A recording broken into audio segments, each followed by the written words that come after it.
I wanted to see what Stranger Things would feel like as a real video game. So I turned Stranger Things into a playable game. Not a trailer, not a concept, a real playable experience. I wanted it to feel like you are actually inside the show.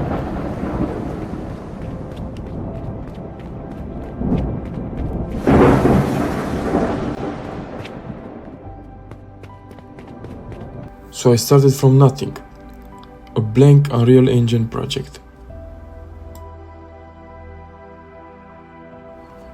No environments, no characters, just Stranger Things in my head. The goal was simple: recreate the atmosphere of Stranger Things as closely as possible. That meant studying the locations, the creatures, the lighting, and breaking the show down into pieces I could rebuild inside the game. And I quickly realized how insane this idea actually was. Sketchfab was a goldmine. Vecna, Demogorgons, 11, Will, and somehow they all nailed Will's hair, which is impressive. This is what Mike was seeing in that scene.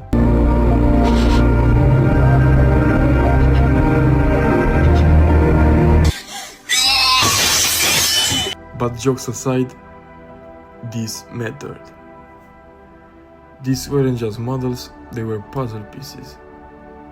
Places like Castle Byers aren't important because of how they look, they are important because of how they feel.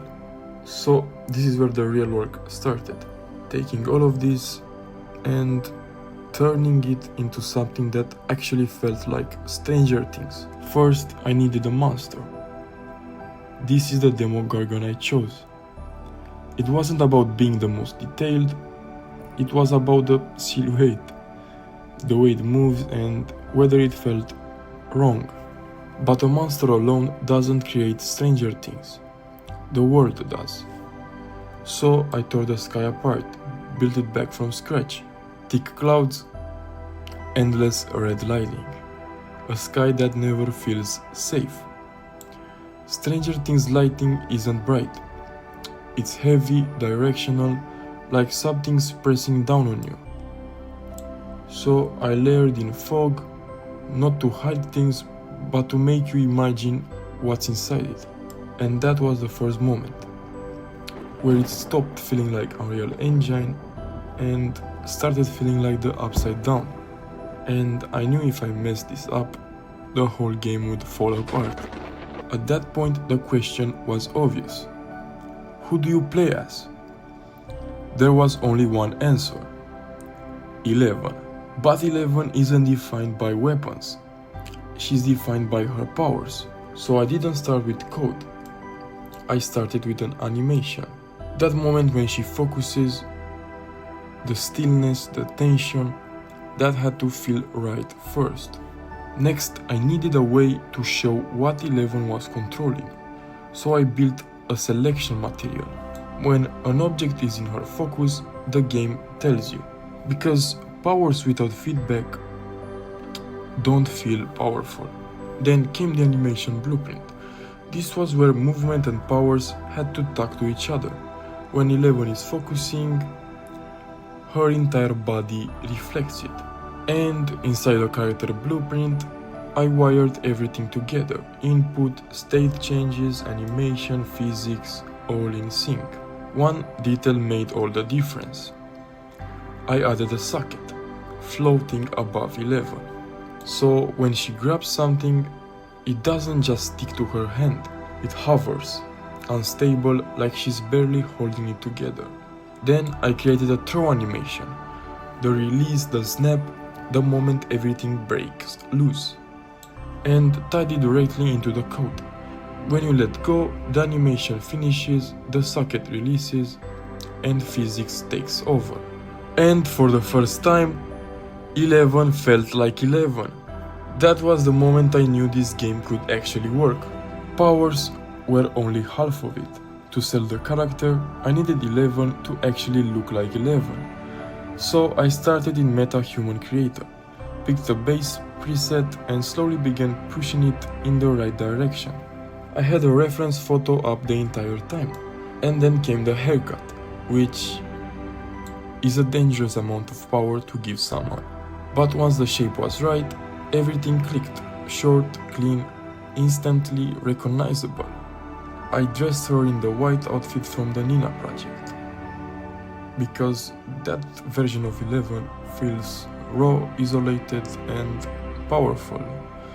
Even though she doesn't look like 100% as 11, at this point she finally felt ready to exist in the world I built.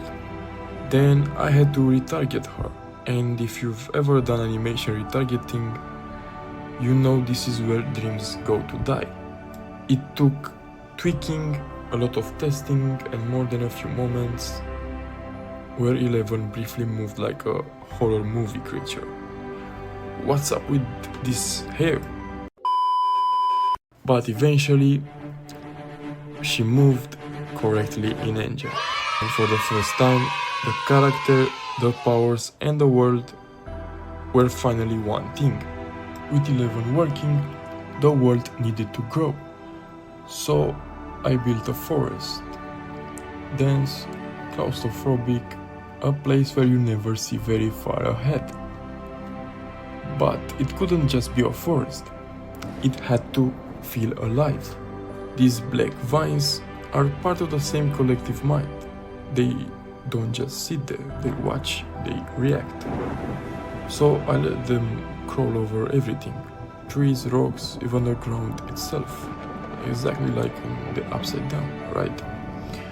At this point, the Upside Down finally felt complete. But there was a problem. The Demogorgon was just there, and if 11 has powers, the world has to respond to them.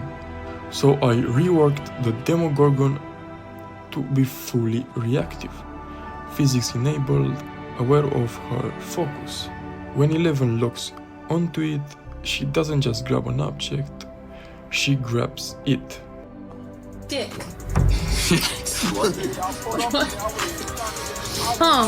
Dick and Harry, right? You can throw it.